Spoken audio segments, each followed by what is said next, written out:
All quotes about a person's activity and character in this podcast is purely alleged and based on information given to us through social media.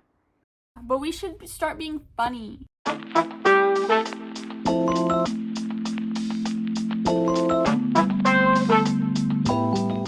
Hey guys, welcome back to the Social Addicts Podcast. I'm Katie and I'm Courtney. And today we're actually going to be talking about Wednesday Addams, the TV show. Yes. I guess it came out a while ago. We're a little late to talking about it, but it still pertains to pop culture because Emma Myers and Evie Templeton play Enid and, what's her name? Agnes, right. They went and danced on stage with Lady Gaga, which is crazy, especially because Evie Templeton, this is her breakout role, right? Oh, yeah, 100%. It's crazy.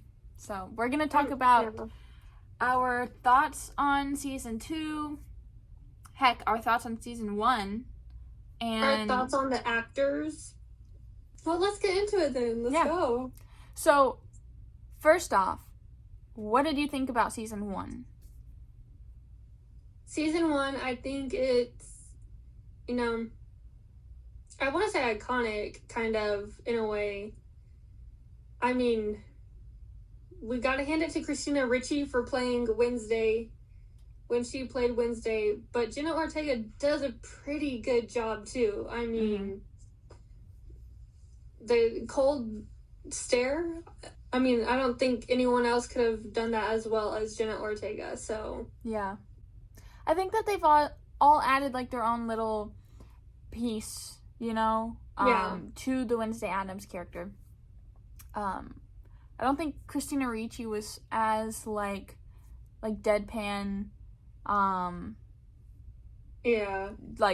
emotionless, even though she was, but, it is different, which is good. Also, it's now modern day, so we're more built into the emotions, be more poppy, be more dark and cloudy. There's a very big difference nowadays between the two, so then, after watching Season 2, were you disappointed or, not disappointed, middle ground, kind of what you expected, or, blown away, it was perfect? I definitely think I really enjoyed it. I did. I do really like the second season. Some parts I'm kind of okay, since it's come out, spoilers, okay, so let's just, spoilers if you haven't seen it yet. You've seen all of it, right? Yeah. Okay, gotta make sure. Enid turning into a wolf for the rest of her life, really? Yeah, I do like, though, that they're setting it up to be, very Enid Wednesday heavy in Season 3. My biggest complaint with Season 1 was that, everyone made this huge deal about Wednesday Addams and Enid. They're so fun. They're such a great little duo, even to the point of, shipping the characters. And, I thought that they were fun, but I don't think they interacted as much as people were really saying they interacted. And I think they did interact more this season. No, I don't think they interacted more this season. I think Enid just had more screen time this season. But I don't think they interacted more than they did last season. She just had more screen time. They, I think, fought more, and it caused for more. I also don't like what they did with Enid's character. Enid is my favorite character from the show, and they made her practically cheat on Ajax. Yeah. Is his name. I feel like that's not something Enid would do. Yeah. At least not Season 1 Enid. She was so she's too nice to do that. I get she fell out of love with Ajax, but just not speaking to him and hiding from him. Yeah. That was a little weird. I think it's all meant to be I think the writers are trying to transition Enid and Wednesday out of having any romance plot whatsoever. Mm-hmm. And I think Jenna Ortega's talked about that a lot, how she, didn't want Wednesday to have a boyfriend or anything. It's not like it was completely, like, out of the blue. I mean, Christina Ricci's character, Wednesday Addams, had a boyfriend back when she played Wednesday Addams. So I don't think it was, like, completely out of the blue, but I think just how Jenna was trying to build the Wednesday's character, she didn't see Wednesday with anyone necessarily. Like, Wednesday is a loner, and she states that multiple times. Like, throughout the first season, throughout the second one, she is destined to be alone, in, the words of Goody Addams, whatever. And so just making her have a love triangle and then a whole different ship with Enid wasn't... I mean, I didn't like her being with anyone because Wednesday is this dark, gloomy person. She's not relationship type of person. Yeah. And, I mean, granted, in the writers of season 1's defense, I think that Wednesday, until she, like, started noticing that Tyler had some sort of, like, interest towards her and, the kiss, like, more towards the end of the season, like, the beginning of the season, I don't think she, like, really felt any romance towards Tyler or Xavier, specifically Xavier. Sorry for all the shippers of her and Xavier. Like, I genuinely don't think she had any feelings for him in that way. I do think that she had feelings for Tyler, and honestly, I think season 2 kind of shows that she has feelings for Tyler instead of what Jenna Ortega was really wanting to get away from, which was not having Wednesday have a boyfriend, which they may not get together at all. It's just that, she saved his life. She could have killed him right there on the spot with that axe. But whoops, I missed, And then Tyler, I will forever hold a grudge against that scene. So that's what I was getting to, is I like Tyler and Wednesday.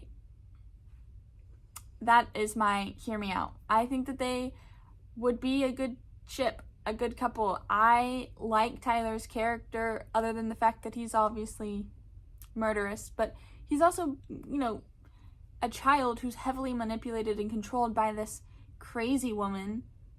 Well, and then, his mom just magically reappears. Right. After how long? And she's creepy, and her brother's creepy, and, like, were they siblings or were they dating? Siblings are dating time. Yeah. And I think watching that, Tyler definitely saw, was it, like, siblings or dating type situation, because I think he was very uncomfortable. That was very uncomfortable to just watch. Yeah. It reminded me of Game of Thrones, and we don't go there with the Lannisters, so... By the way, I think I'm about to get my roommate to watch Game of Thrones, maybe. So I am super excited. Let's go! Yeah, I keep telling her about the plots and everything, and... God bless her, though. Yeah. So we're excited about that. Maybe we should make a video about that sometime. Let us know in the comments. We could talk for ages about Game of Thrones. That would be so much fun. That would be so much fun. Winter is coming. Okay, back to the topic. Yeah. Let's go. Anyway, I don't like what they did with Enid's character at all. And I don't think... I think it was just weird that they built up this huge romance with her and Ajax in the first season, and then they just completely cut it off. I don't think that was my favorite plotline. I knew from the beginning something was wrong with Bruno. But This is creepy. Yeah. A little stalkerish. Yeah. And a cheater. Cheater. And overall, I think I liked season 2. I don't think I liked season 2 better than I liked season 1. But season 1 also holds a lot of fun memories. You know, I watched that with you and our parents, and so I thoroughly enjoyed season 1. I enjoyed season 2 as well. Hey, and the piranha episode, the pilot episode. Yeah, that's a great one. Mm-hmm. So what did you think about Agnes and Enid's dance? I enjoyed it. I think it was a very Tim Burton, Lady Gaga core. Mm-hmm. It definitely fit in. I think another thing about Enid's character is her dancing just kind of just popped up. Like, no one had talked about her being in dance before, which is fine. But, I mean, they were so busy in season 1 dealing with everything. Yeah. But, like, the dancing is kind of, like, out of the blue. And kind of reminding me of the musical episode in Grey's Anatomy, which I did not like, so... That was awful. That was traumatizing. Speaking of Grey's Anatomy, we could make a whole episode on that alone. We could. Look at us. Ideas for next episodes. Let's go. Let's go. We'll just do show series next. Mm-hmm. But yeah, no, definitely. It was a good dance, but it was so shocking. I had to watch it. Like, I had to rewind it and start it over again to, like, be okay with it, because I was like, this is out of the blue. Like, yeah. I mean, I know Emma Myers and Evie Templeton, they both come from dancing backgrounds. Like, they both danced growing up. But, so, I mean, I like that they incorporated their dancing skills into this show. And it wasn't a bad dance sequence. It was good. Mm-hmm. Just, it was different. I found it weird, just a little bit, when Agnes, like, disappeared and Enid is just, like, floating and, like, spinning. Mm-hmm. Which, like, to each their own. It was probably, if I saw that in real life, I would be like, that's a crazy cool effect. Wow. But watching it from my tiny, like, computer screen, like, it was... But I liked the dance overall. I do think they were... I don't think they were trying to replicate the hype that Jenna Ortega got. I just think they were trying to make their own spin off of that for this season. Yeah. Which is going to set it up weird for season 3. Like, are we just always going to have some sort of dance sequence? Or are you going to, like, kill it after this one? Please don't Ginny and Georgia dance it. Please, we don't. That's a show I haven't seen, so... Oh, that dance sequence was not great.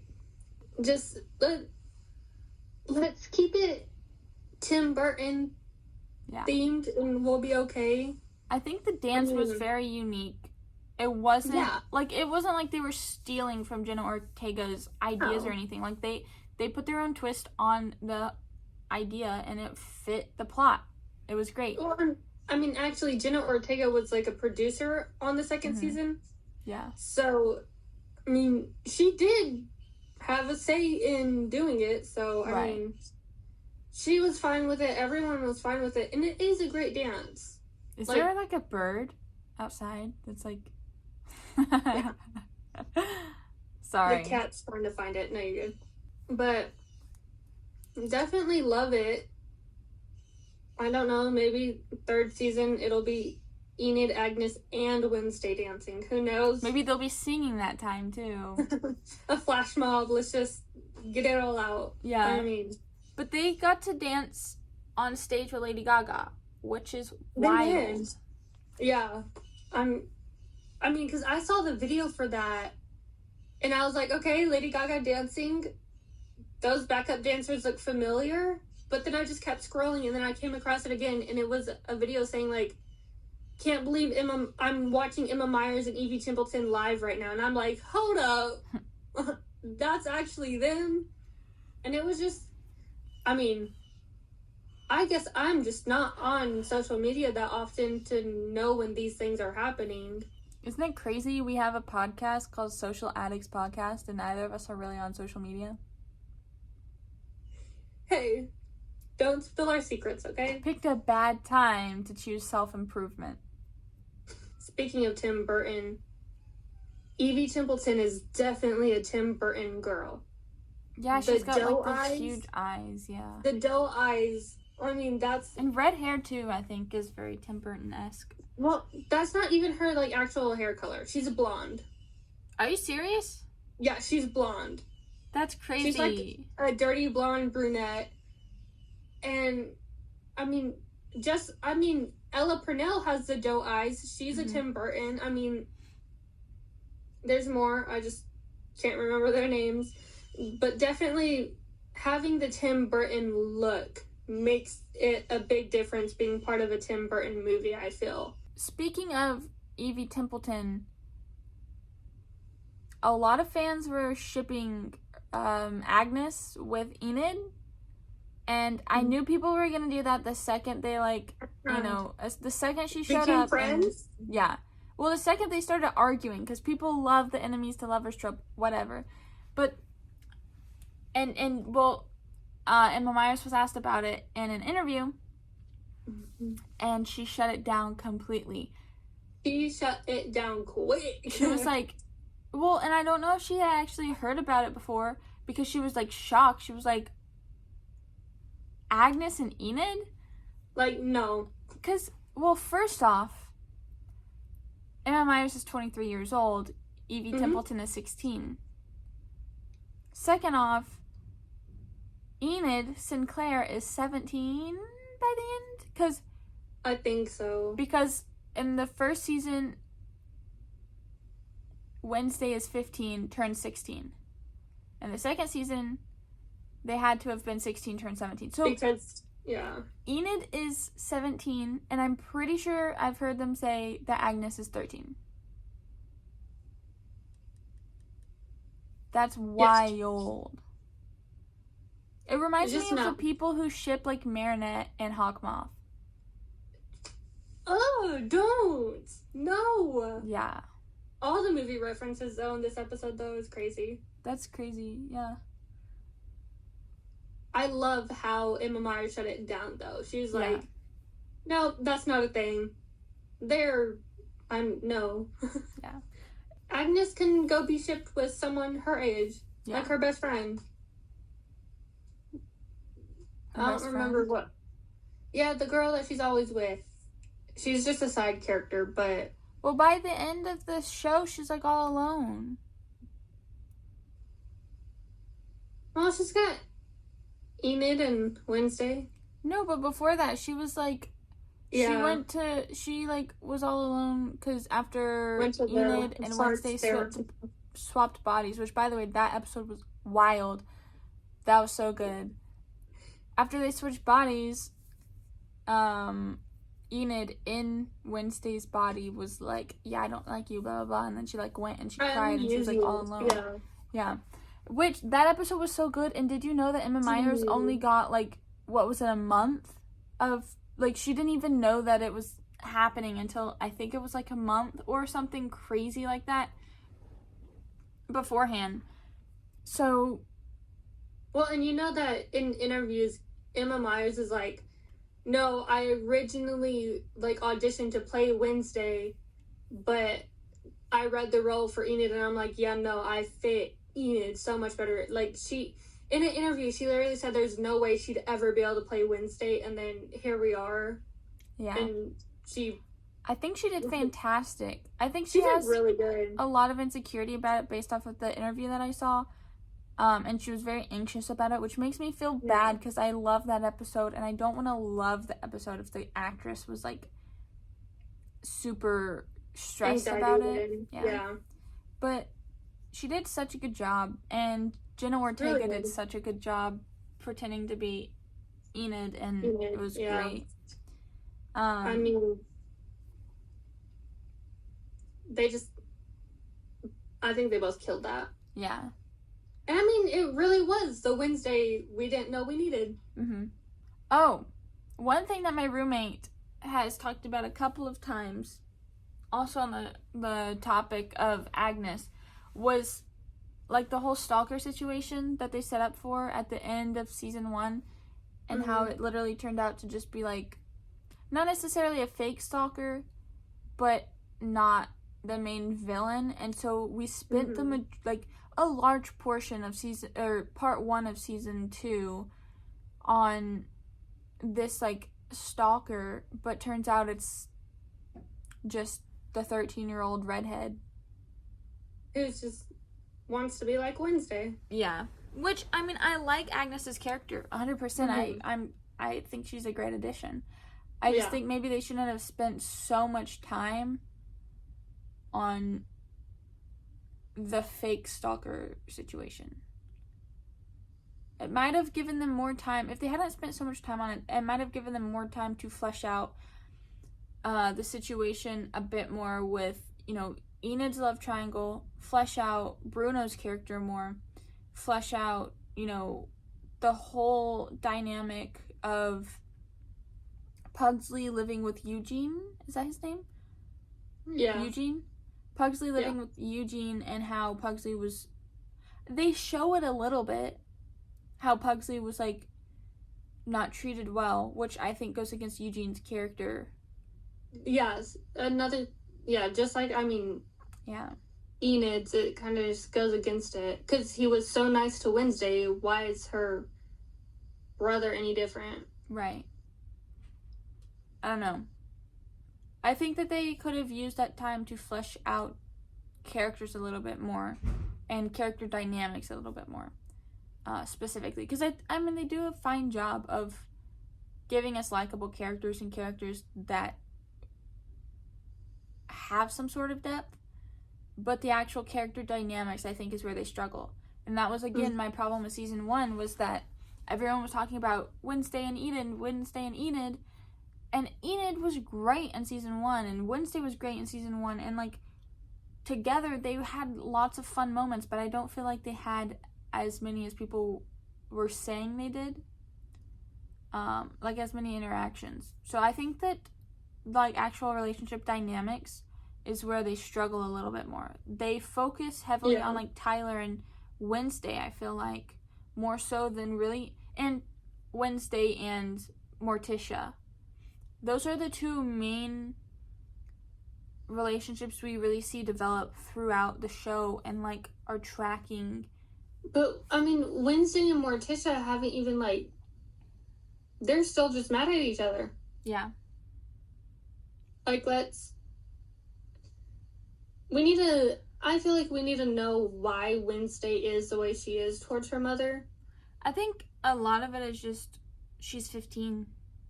15-year-olds, she's also, now she's 17. But just, like, kids in general are just dumb sometimes. And